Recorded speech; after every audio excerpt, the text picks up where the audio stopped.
അസ്സലാമു അലൈക്കും വറഹ്മത്തുള്ളാഹി വബറകാതുഹു. പ്രിയപ്പെട്ട ശ്രോതാക്കളെ, ഇപ്പോൾ ഏറെ ചർച്ചകൾക്ക് വിധേയമാക്കപ്പെട്ടിരിക്കുന്ന വിഷയമാണ് ജിന്നുബാധ, സിഹിറിന് ഹക്കീക്കത്ത് തഫ്സീറും തുടങ്ങിയ വിഷയങ്ങളൊക്കെയും.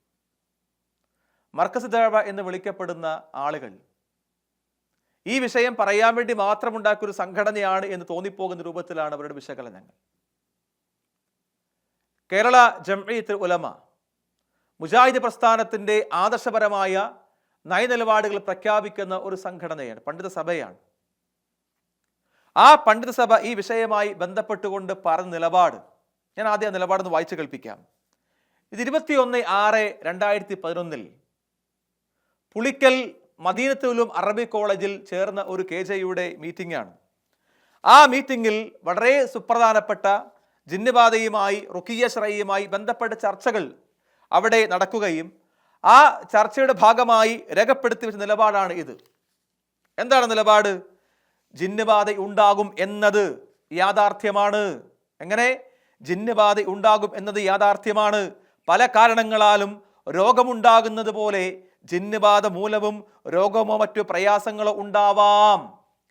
ഒന്നുകൂടി വായിക്കാൻ, പല കാരണങ്ങളാലും രോഗമുണ്ടാകുന്നത് പോലെ ജിന്നുബാധ മൂലവും രോഗമോ മറ്റോ പ്രയാസങ്ങളോ ഉണ്ടാവാം. ആ സമയത്ത് രോഗശമനത്തിനായി സാധാരണ ചികിത്സ തേടുന്നതിനോടൊപ്പം റുഖിയ്യ ശർഈയ ചെയ്യാവുന്നതാണ്. ഇത് നിലപാടാണ്. അപ്പോൾ ജിന്നുബാധയുണ്ട് എന്ന് വളരെ കൃത്യമായി രേഖപ്പെടുത്തുന്നു. അത് വെറുതെ രേഖപ്പെടുത്തിയതല്ല, ആ വിഷയമായി ബന്ധപ്പെട്ടുകൊണ്ട് അള്ളാഹുവിൻ്റെ ഖുർആൻ പഠിപ്പിച്ച വിഷയമുണ്ട്, അതോടൊപ്പം തന്നെ പ്രവാചകന്റെ ഹദീസുകളുണ്ട്. ആ ഹദീസുകളെയും പ്രമാണങ്ങൾ മുൻനിർത്തിക്കൊണ്ടാണ് ഈ പ്രസ്താവന. അതല്ലാതെ ആരെങ്കിലും അവിടെ പറയുന്നു, അതല്ലെങ്കിൽ ഏതെങ്കിലും പണ്ഡിതന്മാർ പറയുന്നു, ആ കാലകയിൽ കേട്ടുകൊണ്ടുള്ള അഭിപ്രായമല്ല. ഇനി ഇവിടെ അപ്പോൾ ജിന്നുബാധയുണ്ട് എന്ന് പറഞ്ഞ ഏത് അന്ധവിശ്വാസമാണ് ഇത്? പഴയ ഖുറാഫി മുസ്ലിയാക്കന്മാർ പറഞ്ഞ വിഷയമാണ് എന്നൊക്കെ പറഞ്ഞ് ചാടി വരണ്ട. ഇത് പ്രമാണബദ്ധമായ വിഷയമാണ്. പ്രമാണബദ്ധമല്ലാത്തൊരു വിഷയവും നാളിന്ന് വരെ കേരള ജംഇയ്യത്ത് രേഖപ്പെടുത്തിയിട്ടില്ല. എന്നിട്ടോ ഇതുമായി ബന്ധപ്പെട്ട വിഷയത്തിൽ ഇപ്പൊ ജിന്നുബാധ ഉണ്ടാകുമെന്നത് യാഥാർത്ഥ്യമാണ്. അതുമായി ബന്ധപ്പെട്ട വിഷയത്തിൽ നടക്കുന്ന ഒരുപാട് ചികിത്സാ രീതികളുണ്ട്. ആ ചികിത്സയെ ശക്തമായി എതിർക്കുകയും ചെയ്യുകയാണ്. ജിന്നുബാധ അംഗീകരിക്കുന്നു, അപ്പൊ ചികിത്സ വേണ്ടേ? കേറിയ ജിന്നുകളെ ഇറക്കണ്ടേ? എങ്ങനെ ഇറക്കും എന്നൊന്നും പറഞ്ഞ് ബേജാറാവണ്ട. വളരെ കൃത്യമായി അള്ളാഹുവിന്റെ പ്രവാചകർ ഹദീസുകളുണ്ട്. ആ വിഷയവുമായി ബന്ധപ്പെട്ടുകൊണ്ട് അത്തരം ഹദീസുകളെ മുൻനിർത്തിക്കൊണ്ടാണ് സംസാരിക്കുന്നത്. ഇവിടെ അതേ റുഖിയ്യ ശർഈയുടെ ഭാഗമായി അടിക്കുക പോലുള്ള സംഗതികൾ പ്രാമാണികമായി സ്ഥിരപ്പെട്ടതല്ല രേഖപ്പെടുത്തുകയാണ്. അതുമായി ബന്ധപ്പെട്ട ചികിത്സാ രീതികളെ എതിർക്കുകയാണ്. ഇസ്ലാം പഠിപ്പിക്കാത്ത ചികിത്സാ രീതികൾ റുഖിയ്യ ശർഈയ നടത്തുന്ന വേളയിൽ ജിന്നുമായി സംസാരിക്കുന്നതോ എന്തെങ്കിലും തരത്തിലുള്ള തആമുൽ നടത്തുന്നതോ പാടുള്ളതല്ല. ഇരിക്കട്ടോ, റുഖിയ്യ ശർഈക്ക് വേണ്ടി പ്രത്യേകമായ കേന്ദ്രങ്ങൾ നടത്തുന്നതിന് യാതൊരു മാതൃകയുമില്ല. അത്തരം കേന്ദ്രങ്ങൾ നടത്തുന്നതിനെ എതിർക്കേണ്ടതാണ്. അപ്പൊ ചില മോഡേണിസ്റ്റുകളായി ചില ആളുകൾ ഇറങ്ങിയിട്ടുണ്ട്. ഇതൊന്നും റുഖിയ്യ ശർഈ എന്ന് പറഞ്ഞാൽ അതിനെപ്പറ്റി ഇങ്ങനെ ചർച്ചയാണ്. എന്നിട്ട് പറയുകയാണ്, എന്താ പറഞ്ഞ വിഷയം? ജിന്നുബാധയോ? ജിന്ന് വസ്വാസ് മാത്രമല്ല ഉണ്ടാക്കുകയുള്ളൂ, ദേഹത്തങ്ങ് കേറുമെന്നോ? എന്നിട്ട് അത് അന്ധവിശ്വാസമാണ്, ഇത് അന്ധവിശ്വാസത്തിലേക്കുള്ള പോക്കാണ്, അത് ശരിയല്ല. എന്നിട്ട് കേരള ജംഇയ്യത്തുൽ ഉലമയെ കുറച്ച് ആൾക്ക് തെറി വിളിക്കുകയാണ്. സഹോദരങ്ങളെ, ഈ വിഷയം വളരെ കൃത്യമായി അഹ്ലുസ് സുന്ന വൽ ജമാഅത്തിന്റെ പണ്ഡിതന്മാർ ചർച്ചകൾ ചെയ്യുകയും അവിടെ ഗ്രന്ഥങ്ങളിൽ രേഖപ്പെടുത്തുകയും ചെയ്ത വിഷയമാണ്. നോക്കൂ നിങ്ങൾ, ശൈഖുൽ ഇസ്ലാം ഇബ്നു തൈമിയ്യ, നമുക്കറിയാം, തൗഹീദി പ്രബോധന വീതിയിൽ നവോത്ഥാനങ്ങൾ സൃഷ്ടിച്ച തൗഹീദിന്റെ ഖഡ്ഗമെന്ന് വിശേഷിപ്പിക്കപ്പെടുന്ന ശൈഖുൽ ഇസ്ലാം ഇബ്നു തൈമിയ്യ, അദ്ദേഹത്തിന്റെ മജ്മു ഫതാവയിൽ അദ്ദേഹം രേഖപ്പെടുത്തി വെക്കുന്ന വാചകം എന്താണെന്നറിയുമോ? കേട്ടോളൂ. ദുഖൂലുൽ ജിന്നി ഫീ ബദനിൽ ഇൻസാൻ സാബിതും ബിഇത്തിഫാഖി അഇമ്മത്തി അഹ്ലി സുന്നത്തി വൽ ജമാഅ. എന്താ? മനുഷ്യദേഹത്ത് ജിന്ന് കയറും എന്ന കാര്യത്തിൽ അഹ്ലു സുന്ന വൽ ജമാഅത്തിന്റെ ഉറച്ച നിലപാട് അദ്ദേഹം രേഖപ്പെടുത്തുകയാണ്. ശൈഖുൽ ഇസ്ലാം ഇബ്നു തൈമിയ്യ. ഇതാരാ പറഞ്ഞു പോകാത്തത്? ഇതാ ഫത്ഹുൽ ബാരിയിൽ ഇമാം ഇബ്നു ഹജർ ഉമ്മു സുഫർ സംഭവത്തെ എടുത്ത് ഉദ്ധരിച്ചുകൊണ്ട് ജിന്നുബാധയെ സ്ഥിരീകരിക്കുകയാണ്. ഇമാം ഖുർത്തുബി തന്റെ തഫ്സീറിൽ ഇതാ റസൂലുള്ളാഹി സ്വല്ലല്ലാഹു അലൈഹി വസല്ലമയുടെ പ്രാർത്ഥനാ ശകലത്ത് ഉദ്ധരിച്ചുകൊണ്ട് ജിന്നുബാധയെ സ്ഥാപിക്കുകയാണ്. ഏതാണ് ആ പ്രാർത്ഥന? വഅഊദു ബിക അൻ യതഖബ്ബതനി ശൈത്വാൻ ഇൻദൽ മൗത്ത്. അള്ളാഹുവേ, മരണാസന്നമാകുന്ന ഘട്ടത്തിൽ ശൈത്വാന്റെ മറിച്ചു വീഴ്ത്തിൽ നിന്ന് അള്ളാഹുവിനോട് അഭയം തേടുന്നു എന്ന പ്രവാചകന്റെ പ്രാർത്ഥനയെ ഉദ്ധരിച്ചുകൊണ്ട് ഇമാം ഖുർത്തുബി രേഖപ്പെടുത്തുകയാണ്. ഇത് മാത്രമല്ല, ശൈഖ് അൽബാനി അദ്ദേഹത്തിന്റെ ഗ്രന്ഥത്തിൽ രേഖപ്പെടുത്തുന്നു, അന്ന ശൈത്വാൻ കദി യതലബ്ബസ് ഇൻസാൻ. കണ്ടോ, മനുഷ്യദേഹത്ത് ജിന്ന് കയറുമെന്നും അദ്ദേഹം രേഖപ്പെടുത്തി വെക്കുകയാണ്. ഇത് മാത്രമല്ല, മുജാഹിദ് പ്രസ്ഥാനത്തിന്റെ നവോത്ഥാന നായകൻ KM മൗലവി സാഹിബ്, ആ KM മൗലവിയുടെ ചരിത്രം നിങ്ങൾ വായിച്ചു പഠിച്ചോളൂ. ആ KM മൗലവിയുടെ ഫത്വകളുടെ പ്രാധാന്യത്തെ സംബന്ധിച്ച് വായിച്ചു പഠിച്ചോളൂ.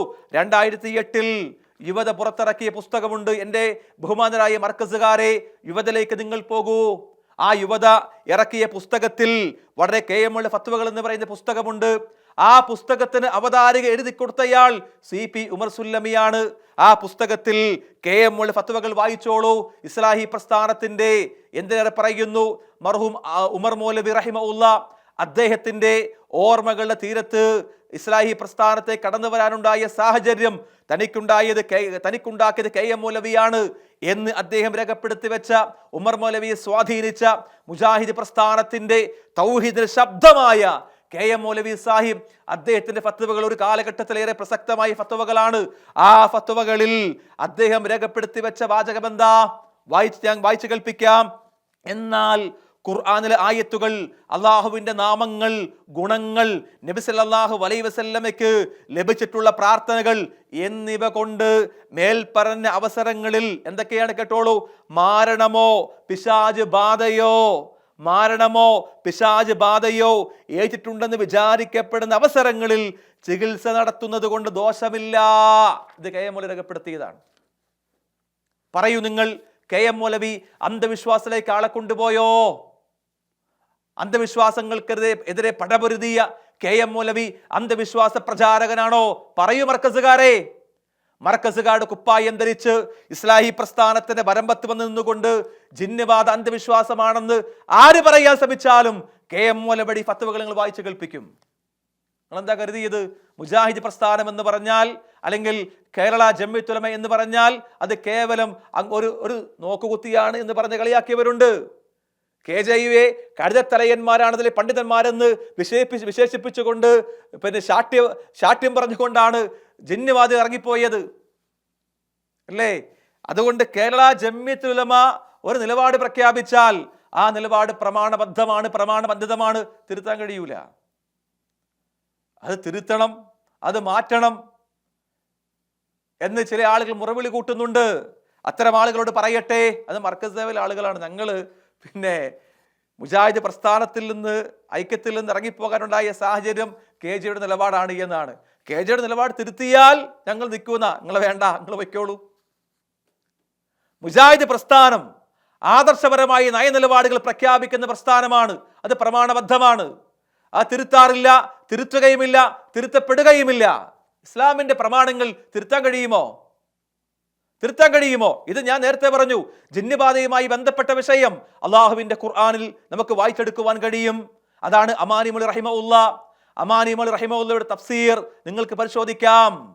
അലവി മൗലവിയും അമാനി മൗലവിയും ചേർന്ന് എഴുതിയ തഫ്സീറുണ്ട്. അവിടെ സിഹ്ർ ഹഖീഖത്ത് വളരെ കൃത്യമായി സ്ഥിരപ്പെടുത്തുന്നു, ജിന്നുബാധയെ സ്ഥിരപ്പെടുത്തുന്നു. ഇതൊക്കെ തള്ളിക്കളയുന്നവർ മുഅ്തസിലിയാക്കളെന്ന് രേഖപ്പെടുത്തുന്നു. ആ തഫ്സീർ പരിശോധിച്ച ആളാണ് KM മൗലവി സാഹിബ്. ശ്രദ്ധിക്കാൻ പറ്റുമോ? ഇതൊക്കെ വളരെ കൃത്യമായി രേഖപ്പെടുത്തിയതാണ്. ഇനി എൻ്റെ മർക്കസ് വക്കാട് പറയാനുള്ളത്, നിങ്ങൾ ഒച്ചയും വെള്ളമൊന്നും ഉണ്ടാക്കണ്ട, നേരെ മർക്കസിലേക്ക് ചെന്നോളൂ. അവിടെ നിങ്ങളുടെ അബ്ദുൽ ഹമീദ് മദീനിയുണ്ട്. അദ്ദേഹം എഴുതിയ മലക്ക്, ജിന്ന്, മനുഷ്യൻ, മാരണം, ഒരു പഠനം എന്ന പുസ്തകം, ആ പുസ്തകം എടുത്ത് വായിച്ചോളൂ. ആ പുസ്തകത്തിൽ അദ്ദേഹം വളരെ കൃത്യമായി യതഖബ്ബതുഹു ശൈത്വാൻ മിനൽ മസ്സി എന്ന ആയത്തിനെ, പിശാച് പലിശ തിന്നവൻ, പിശാച് മറച്ചു വീഴ്ത്തി എഴുന്നേറ്റ് വരുന്നവനെ പോലെ പാരത്രികമായ ലോകത്ത് എഴുന്നേറ്റ് വരുമെന്ന് പറയുന്ന ആയത്തിനെ വ്യാഖ്യാനിക്കുന്ന ഭാഗത്ത് അദ്ദേഹം പറയുന്നുണ്ട്, പിശാച് പിത്തരസമുണ്ടാക്കും, പിശാച് അപസ്മാരം ഉണ്ടാക്കി താഴെ മറച്ചു വീഴ്ത്തുമെന്ന്. ആരാ പറഞ്ഞത്? അബ്ദുൽ ഹമീദ് മദീനിയാണ്. നിങ്ങളുടെ മർക്കസ് സഭയുടെ KJയുടെ അമർത്തിരിക്കുന്ന ആളല്ലേ? ഇതെല്ലാവരും അംഗീകരിക്കുന്ന വിഷയമാണ്. ഇതെങ്ങനെയാണ് കൂട്ടർ അന്ധവിശ്വാസമാവുക? ദന്തവിശ്വാസമല്ല, ഇസ്ലാമിന്റെ പ്രമാണം പഠിപ്പിച്ച വിഷയമാണ്. ജിന്ന് കയറുമെന്ന് പറഞ്ഞാൽ ആ കയറുമെന്ന് പറയുന്നത് അള്ളാഹുവിന്റെ പ്രവാചകനാണ്, പ്രവാചകന്റെ ഹദീസിലൂടെയാണ് നാം അത് വ്യക്തമാക്കപ്പെട്ടത്. അതുകൊണ്ട് തന്നെ കേറിയ ജിന്നിനെ എങ്ങനെ ഇറക്കാം, ആ ഗവേഷണത്തിലൂടെയാണ് ജിന്നുവാദത്തിന്റെ വക്താക്കളായ ആളുകൾ അബദ്ധത്തിലേക്ക് പോയത്. ഒരുപാട് ചികിത്സാ രീതികൾ അവർ പറഞ്ഞു. ആ ചികിത്സയെ ശക്തമായി എതിർക്കുകയും അത്തരം ചികിത്സാ രീതികളെ ശക്തമായി എതിർക്കുക മാത്രമല്ല, അത്തരം ചികിത്സാ രീതികൾ പ്രമാണബദ്ധമല്ല എന്ന് പഠിപ്പിക്കുകയാണ് കേരള ജംഇയ്യത്തുൽ ഉലമ ചെയ്തിട്ടുള്ളത്. അപ്പോ എന്താണ് ഇവിടുത്തെ പ്രതിവിധി? അതും വളരെ കൃത്യമായി പറഞ്ഞു. റുഖിയ്യ ശർഈയാണ് പ്രതിവിധി. ചികിത്സാ രീതി എന്ന് പറയുന്നത് റുഖിയ്യ ശർഈയാണ്. ആ റുഖിയ്യ ശർഈ എന്താണ് എന്ന് കേരള ജംഇയ്യത്തുൽ ഉലമ പഠിപ്പിക്കുന്നു. കേട്ടോളൂ. ഖുർആൻ കൊണ്ടും അള്ളാഹുവിന്റെ നാമങ്ങളും വിശേഷണങ്ങളും കൊണ്ടും ഖുർആനിൽ സുന്നത്തിലും സ്വഹീഹായി വന്നിട്ടുള്ള ദിക്റുകൾ കൊണ്ടും രോഗശമനത്തിന് വേണ്ടി പ്രാർത്ഥിച്ചുകൊണ്ട് സുന്നത്തിൽ സ്ഥിരപ്പെട്ട രീതിയിൽ നിർവഹിക്കുന്ന ഒന്നാണ് റുഖിയ്യ ശർഈ. ഇതാണ് ചികിത്സാ രീതി.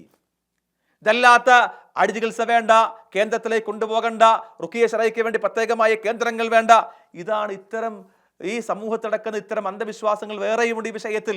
അതിനെ എതിർത്ത് നിർഭയത്വം കൊടുത്തൊരു പ്രസ്ഥാനത്തെ കേരള ജംഇയ്യത്ത് ചൂണ്ടിക്കാണിച്ച് പറയുക, KJU അന്ധവിശ്വാസത്തിലേക്ക് ആളെ കൊണ്ടുപോകുന്നു എന്നൊക്കെ പറഞ്ഞ് ചാടി വരണ്ട, ആരും ചാടി ഇറങ്ങണ്ട.